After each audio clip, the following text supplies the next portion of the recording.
Assalamualaikum. Hope so that you're all doing well. Welcome to the channel. आज का हमारा topic है study of malaria. जैसा कि अब हमने पढ़ा था कि ये एक बियोलॉजिकल प्रॉब्लम है, तो आज हम इसी प्रॉब्लम को साइंटिफिक मेथड की हेल्प से डिस्कस करेंगे। हम देखेंगे कि कैसे इस प्रॉब्लम को साइंटिस्ट ने सॉल्व किया था बाय यूजिंग बियोलॉजिकल मेथड्स। अब सबसे पहले तो हम देख लेते हैं कि मलेरिया एक्चुअल में है क्या। मलेरिया एक बहुत ही ज़्यादा कॉमन डिज़ीज़ है, बहुत सी कंट्रीज़ में ये पाई जाती है, जिनमें पाकिस्तान भी इंक्लूड है। ये डिज़ीज़ मेनली मॉस्किटो बाइट से फैलती है ह्यूमन बीइंग्स में। अब अगर हम इसकी हिस्ट्री की तरफ जाएँ, तो हिस्ट्री की तरफ जाने से हमें पता चलेगा कि कैसे बियोलॉजिस्ट ने बियोलॉजिकल प्रॉब्लम को यूज़ कर कर इस प्रॉब्लम को सॉल्व किया था। और इस प्रॉब्लम में उनका मेन कंसर्न जो था वो उन्होंने ये देखना था कि मलेरिया किस वजह से हो रहा है और ये कैसे एक पर्सन से दूसरे पर्सन में ट्रांसमिट हो रहा है। तो इसके लिए उन्होंने बियोलॉजिकल मेथड्स यूज़ किए थे ताकि वो मलेरिया की कॉजेज़ और इसकी ट्रांसमिशन का पता कर सकें, इसके बारे में इंफॉर्मेशन हासिल कर सकें कि ये मलेरिया जो है वो एक्चुअली में है क्या, किस तरीके से ये फैलता है और इसकी वजूहात क्या हैं। अब अगर हम इसकी हिस्ट्री बैकग्राउंड की तरफ जाएँ तो हमें पता चलेगा कि ये डिज़ीज़ जो है वो बहुत साल पुरानी है। ऑलमोस्ट 2000 ईयर्स पुरानी है ये डिज़ीज़। और इसको उस टाइम पर मलेरिया नहीं कहा जाता था, मगर उस टाइम पर भी बहुत से ऐसे तबीब थे, बहुत से ऐसे फ़िज़िशियन थे जो कि इस डिज़ीज़ से वाकिफ़ थे, इससे फ़ैमिलियर थे। अब उनको ये तो नहीं पता था कि ये जो डिज़ीज़ है ये एक्चुअल में मलेरिया है, तो वो इसको अपने अंदाज़ में इसकी तफ़सील बयान करते थे, अपने अंदाज़ में इसको डिस्क्राइब करते थे, इसको बताते थे। और वो इस डिज़ीज़ को इस तरह से बताते थे कि इस डिज़ीज़ में ये जिस पर्सन को ये डिज़ीज़ होती है, उसको बार-बार सर्दी लग जाती है या उसको फ़ीवर हो जाता है बार-बार। इस तरह से वो इस चीज़ को डिस्क्राइब करते थे। उन्होंने ये भी ऑब्ज़र्व किया, उनका ये मुशाहिदा था कि ये जो डिज़ीज़ है, ये ज़्यादातर उन लोगों में पाई जाती है जो कि लोअर एरियाज़ में रहते हैं, जहाँ पर ज़्यादा सफाई नहीं होती है। वो एरियाज़ जहाँ पर पानी खड़ा रहता है, मीन्स के दलदली एरियाज़ जहाँ पर कीचड़ वगैरह होता है ज़्यादा, उन एरियाज़ में रहने वाले लोगों में ये जो बीमारी है वो ज़्यादा पाई जाती है। अब 17th सेंचुरी में जब न्यू वर्ल्ड डिस्कवर हुआ, न्यू वर्ल्ड वो जिसे हम अमेरिका कहते हैं, जब ये डिस्कवर हुआ था तो बहुत से ऐसे प्लांट्स थे जो कि अमेरिका से यूरोप भेजे गए थे।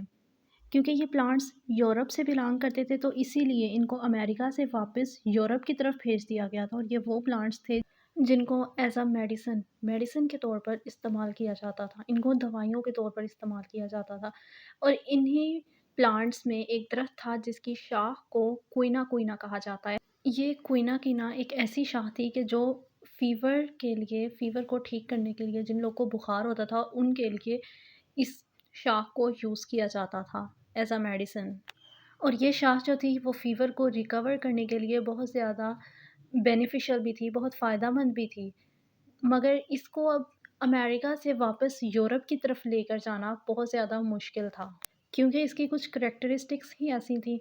तो कुछ जो मर्चेंट्स थे, कुछ जो ताजिर थे, जो इनकी ट्रांसपोर्ट करवा रहे थे अमेरिका से वापस यूरोप की तरफ, उनमें से कुछ जो थे वो बहुत डिसऑनेस्ट थे, ईमानदार नहीं थे वो। तो उन्होंने अपना फ़ायदा सोचा, उन्होंने उसकी जगह क्वीना क्वीना की जगह किसी और दरख्त की शाखें लीं और उनको वहाँ पर ट्रांसफ़र करना यूरोप में शुरू कर दिया। अब उनका दूसरों से तो कोई लिंक नहीं था, उनको तो सिर्फ़ अपना प्रॉफ़िट नज़र आ रहा था उस टाइम। तो उन्होंने क्वीना क्वीना की जगह चिंचोना नाम की एक शाख थी जो कि इससे क्वीना क्वीना से बहुत ज़्यादा रिज़ेम्बल करती थी, बहुत ज़्यादा इससे मिलती-जुलती थी। तो उन्होंने इस क्वीना क्वीना की जगह उसे ट्रांसपोर्ट करना शुरू कर दिया। मगर उनकी जो ये डिसऑनेस्टी थी, जो उनकी ये अपने काम में ख़यानत थी, वो मैनकाइंड के लिए, इंसानियत के लिए बहुत ज़्यादा वैल्यूएबल साबित हुई, बहुत ज़्यादा कीमती साबित हुई, क्योंकि चिंचोना बार्क मलेरिया के ट्रीटमेंट में बहुत ज़्यादा फ़ायदेमंद साबित हुई। और इसकी वजह ये थी कि इस बार्क में क्विनाइन नाम का एक मटीरियल पाया जाता था जो कि इस डिज़ीज़ के ट्रीटमेंट के लिए बहुत ज़्यादा बेनिफिशियल था। अब अभी तक मलेरिया की वजह जो थी, मलेरिया किस वजह से फैल रहा है, अभी तक की फ़िज़िशियंस को नहीं पता था, मगर उन्होंने फिर भी सिंचोना बाग से मलेरिया का ट्रीटमेंट शुरू कर दिया, क्योंकि उन्होंने देखा कि इस डिज़ीज़ में जो पीपल हैं उनको फ़ीवर होता है और सिंचोना बाग जो है वो फ़ीवर के लिए बहुत ज़्यादा बेनिफिशियल है। ये बहुत ज़्यादा, ये क्विना क्विना से भी ज़्यादा वर्क कर रही है फ़ीवर पर। तो उन्होंने इस बार्क से मलेरिया का ट्रीटमेंट शुरू कर दिया। फिर 1878 में एक फ्रेंच आर्मी फिजिशियन थे, लेवरन। उन्होंने इस पर मलेरिया की कॉजेज़ को फाइंड करने के लिए इस पर अपनी रिसर्च शुरू की। अब उन्होंने अपना रिसर्च वर्क कैसे शुरू किया कि उन्होंने एक मलेरियल पेशेंट को लिया, उसकी बॉडी से थोड़ा-सा ब्लड निकाला और उस ब्लड को जो मलेरियल पेशेंट का था, उसके अपने माइक्रोस्कोप के अंदर स्टडी किया और वो इसे अपनी माइक्रोस्कोप के अंदर देख रहे थे, अपनी माइक्रोस्कोप से इसको ऑब्ज़र्व कर रहे थे, तो उन्होंने उस ब्लड में टाइनी लिविंग क्रिएचर्स को ऑब्ज़र्व किया। छोटी-सी एक ज़िंदा मखलूक को उन्होंने ऑब्ज़र्व किया, मगर उनकी इस डिस्कवरी को किसी भी साइंटिस्ट ने उनकी इस डिस्कवरी पर बिलीव नहीं किया। जब उन्होंने ये दूसरे साइंटिस्ट के साथ डिस्कस किया, अपनी इस डिस्कवरी को दूसरे साइंटिस्ट को बताया। इसके 2 साल के बाद दूसरे फिज़िशियन ने इस पर वर्क किया और उन्होंने भी एक मलेरियल पेशेंट के ब्लड में बिल्कुल यही वाली क्रिएचर देखी, मगर उस पर भी बिलीव नहीं किया गया। लेकिन जब थर्ड टाइम ये क्रिएचर ऑब्ज़र्व की गई, तो फिर सेवरल स्टडीज़ के बाद इस क्रिएचर को, इस ऑर्गेनिज़्म को जो उस ब्लड में पाई गई थी, उसको प्लाज़्मोडियम का नाम दिया गया। अब 19th सेंचुरी के लास्ट तक बहुत से डिफरेंट सजेशंस दी गई साइंटिस्ट की तरफ से मलेरिया पर। अब मलेरिया पर जो मेजर ऑब्जर्वेशंस वगैरह की गई थी, जो मलेरिया को ऑब्ज़र्व किया गया था, तो उसमें से 4 मेजर ऑब्जर्वेशंस जो थी वो थी मलेरिया और मार्शी एरियाज़ कहते हैं दलदली इलाकों को, वो इलाके जो गदले होते हैं, जहाँ पर पानी जो है, कीचड़ वाला पानी वो ज़्यादा होता है। तो साइंटिस्ट ने ऑब्ज़र्व किया कि मलेरिया और मार्शी एरियाज़, इन दोनों का आपस में कुछ रिलेशन है। दूसरी ऑब्ज़र्वेशन ये दी गई कि क्विनाइन, जो कि सिंचोना बार्क में एक मटीरियल पाया जाता था, वो एक इफ़ेक्टिव ड्रग है मलेरिया के ट्रीटमेंट के लिए। तीसरी ऑब्ज़र्वेशन जो दी गई वो ये दी गई कि मार्शी वाटर को पीने से, गंदा पानी पीने से मलेरिया नहीं होता। मीन्स कि जो मार्शी वाटर है, जो गंदा पानी है, वो मलेरिया की वजह नहीं है। और जो लास्ट ऑब्ज़र्वेशन जो की गई थी, वो ये की गई थी कि मलेरियल पेशेंट के ब्लड में प्लाज़्मोडियम पाया जाता है। अब साइंटिस्ट ने अपनी डिफरेंट ऑब्ज़र्वेशंस पर काम करना शुरू कर दिया और इन्हीं ऑब्ज़र्वेशंस के बेसिस पर उन्होंने अपने हाइपोथेसिस बनाए, जिनमें से एक हाइपोथेसिस ये था कि प्लाज़्मोडियम मलेरिया की मेजर कॉज़ है। उस वक़्त अभी साइंटिस्ट को ये तो नहीं पता था कि उनका हाइपोथेसिस जो है वो ट्रू है या फ़ॉल्स है। तो उन्होंने अपने इसी हाइपोथेसिस पर डिडक्शंस बनाने शुरू कर दिए। अब साइंटिस्ट ने हाइपोथेसिस पर जो डिडक्शन बनाए, जो उनका हाइपोथेसिस था कि प्लाज़्मोडियम मेजर कॉज़ है मलेरिया का। तो इस पर उन्होंने अब जो डिडक्शंस वग़ैरह बनाए वो थे कि अगर प्लाज़्मोडियम की वजह से मलेरिया हो रहा है, तो जितने भी लोग हैं, वो लोग जिनको मलेरिया है, जो मलेरिया का शिकार हैं, उनके ब्लड में प्लाज़्मोडियम पाया जाएगा। ये डिटेक्शन करने के बाद अब नेक्स्ट स्टेप में उन्होंने अपनी इसी डिटेक्शन पर वर्क करना शुरू कर दिया। इस पर डिफरेंट एक्सपेरिमेंट्स वगैरह करने शुरू कर दिए कि उन्होंने 100 पीपल लिए, 100 लोग उन्होंने लिए जो कि मलेरिया पेशेंट थे और उनके ब्लड को लेकर माइक्रोस्कोप में स्टडी किया गया। दूसरी तरफ उन्होंने 100 पीपल लिए जो बिल्कुल हेल्थी थे। 100 लोग हेल्थी लिए और 100 मलेरियल पेशेंट्स लिए। दोनों का ब्लड ग्रुप लिया, दोनों जो ग्रुप्स बनाए थे 100-100 के, उनके ब्लड लिए और उनको माइक्रोस्कोप के अंदर स्टडी किया गया।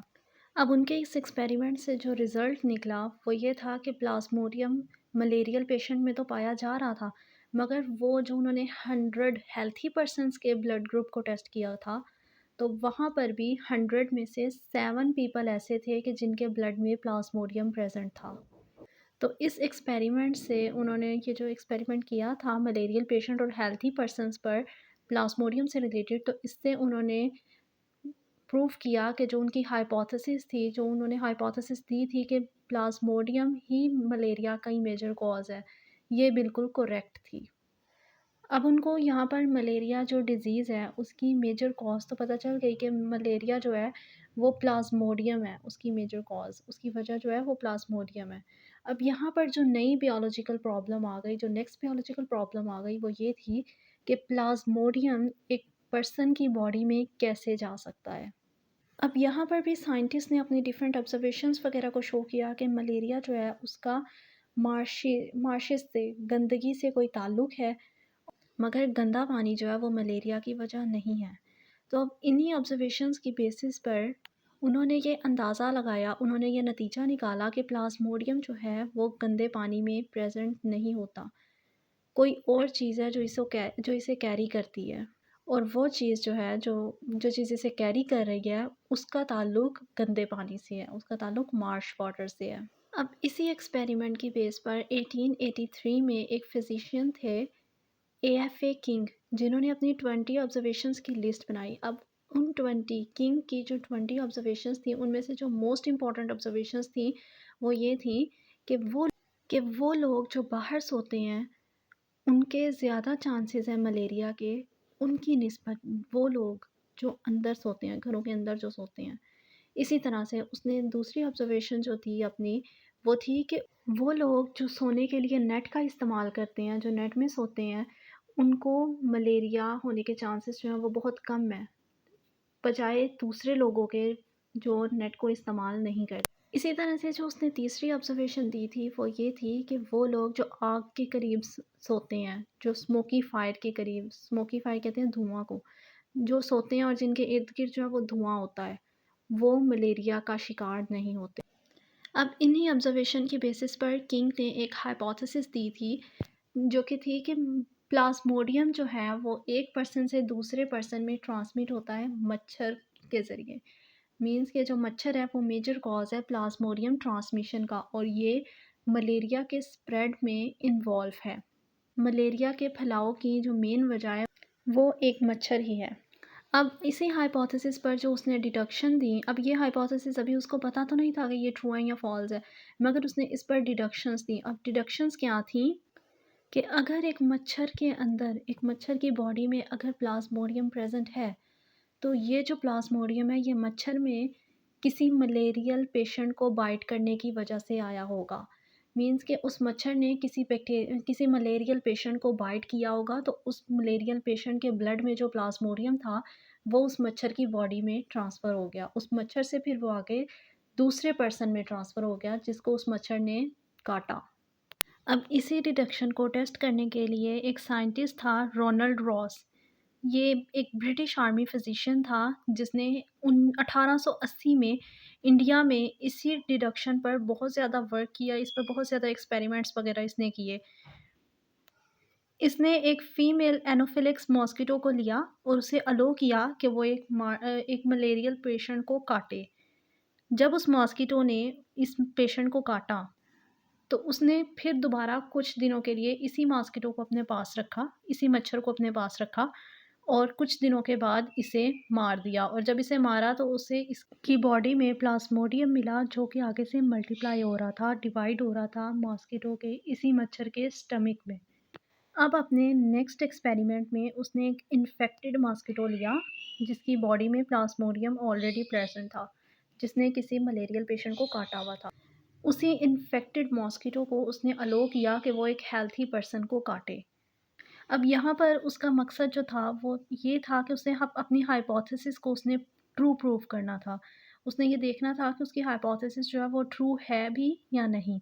अब उसकी हाइपोथेसिस क्या थी कि उसके अकॉर्डिंग ये था कि जब एक इन्फेक्टेड मॉस्किटो किसी भी हेल्थी पर्सन को काटेगा तो वो हेल्थी पर्सन जो है उसको मलेरिया हो जाएगा, वो भी इन्फेक्टेड हो जाएगा। लेकिन ये सब कुछ करने से पहले उसने अब अपने ये सारे एक्सपेरिमेंट्स वगैरह जो थे वो उसने एनिमल्स पर परफॉर्म किए, क्योंकि साइंटिस्ट की फील्ड में साइंटिस्ट कोई भी अपना एक्सपेरिमेंट जो है वो डायरेक्ट ह्यूमन बींग्स पर यूज़ नहीं करते हैं, उसे पहले जानवरों पर टेस्ट किया जाता है। अब बहुत से साइंटिस्ट थे जिन्होंने इसको अवॉइड किया, इस एक्सपेरिमेंट में उन्होंने ह्यूमन बीइंग को यूज़ करने से अवॉइड किया। उन्होंने बोला कि हम अभी ह्यूमन बीइंग को इस एक्सपेरिमेंट के लिए यूज़ नहीं कर सकते, क्योंकि इसके जो रिज़ल्ट्स हैं वो बहुत ज़्यादा सीरियस भी हो सकते हैं। तो इसी वजह से रोज़ ने सबसे पहले स्पैरोज़ को यूज़ किया। अब उसने स्पैरोज़ के लिए एक फ़ीमेल क्यूलेक्स मॉस्किटो को लिया। क्यूलेक्स भी मॉस्किटो की ही एक स्पीशी है। अब उसने एक क्यूलेक्स मॉस्किटो को लिया और उसे अलो किया कि वो एक स्पैरो को काटे, वो स्पैरो जिसमें मलेरिया डिज़ीज़ है। वो वाली स्पैरो जो कि इस डिज़ीज़ में सफ़र कर रही है, जो मलेरिया से सफ़र कर रही है। अब इस सब के बाद उसने अब डिफरेंट टेस्ट वगैरह किए गए, तो इनमें से कुछ मॉस्किटोज़ जो थे उनको फ़ौरन ही मार दिया गया और बहुत मर्तबा उनको स्टडी किया गया। अब अपने इन एक्सपेरिमेंट की बेस पर रोज़ ने ये अब डिस्कवर किया, उसने अब ये देखा कि जो प्लाज्मोडियम है वो मॉस्किटो के स्टमक की वॉल के साथ-साथ मल्टीप्लाई हो रहा है। मीन के मॉस्किटो के स्टमक में वो रिप्रोड्यूस कर रहा है, एक से अपनी ज़्यादा कॉपीज़ वगैरह बना रहा है। और मल्टीप्लाई होने के बाद अपनी कॉपीज़ बनाने के बाद वो आहिस्ता-आहिस्ता करके इसके सिलिवरी ग्लैंड्स तक आ जाता है, इसके माउथ तक आ जाता है, जिससे कि वो दूसरे की बॉडी में दूसरे पर्सन को जिसको भी जो मॉस्किटो है वो काटेगा, उसके साथ उसके सलाइवा के साथ उस पर्सन की बॉडी में या उस एनिमल की बॉडी में वो ट्रांसफ़र हो जाएगा। अब उसने इसी स्पीशी के कुछ मॉस्किटोज़ जो थे, कुछ मच्छर जो थे, उनको उसने ज़िंदा रखा हुआ था। अब उसने इन्हीं मच्छरों को अलो किया कि वो एक हेल्थी स्पैरो को काटें। इस सब एक्सपेरिमेंट से उसे पता चला कि प्लाज्मोडियम एक पर्सन की बॉडी में, एक एनिमल की बॉडी में मच्छर के काटने की वजह से आता है। क्यों? क्योंकि मच्छर जब काटता है तो उसके माउथ में, उसके सलाइवा में वो प्लाज्मोडियम जो है वो प्रेज़ेंट होता है। अब इस सब के बाद लास्ट पर उसने अपनी हाइपोथेसिस को प्रूव करने के लिए एक डायरेक्ट एक्सपेरिमेंट किया ह्यूमन बीइंग्स पर। अब यहाँ पर उसने एनोफिलिक्स मॉस्किटो को अलो किया कि सबसे पहले तो वो एक मलेरियल पेशेंट को काटे। जब उसने एक मलेरियल पेशेंट को काट लिया तो फिर उसने उसको कुछ टाइम के लिए रखा। फिर उसने इन्हीं मॉस्किटोज़ को अलो किया कि वो अब एक हेल्थी पर्सन को काटें। हेल्थी पर्सन को काटने के बाद उसने जब एक हेल्थी पर्सन के ब्लड को टेस्ट किया तो उसे पता चला कि उसके ब्लड के अंदर भी प्लाज्मोडियम प्रेज़ेंट था। इससे ये बात प्रूफ हो गई कि जो मॉस्किटो है वही मेजर कॉज़ है मलेरिया की ट्रांसमिशन का, वही मलेरिया को ट्रांसमिट करवा रहा है एक बॉडी से दूसरी बॉडी में। और प्लाज्मोडियम जो है वो मलेरिया की वजह से ही एक पर्सन की बॉडी में आ जाता है। तो इससे उसकी हाइपोथेसिस जो है वो भी ट्रू हो गई।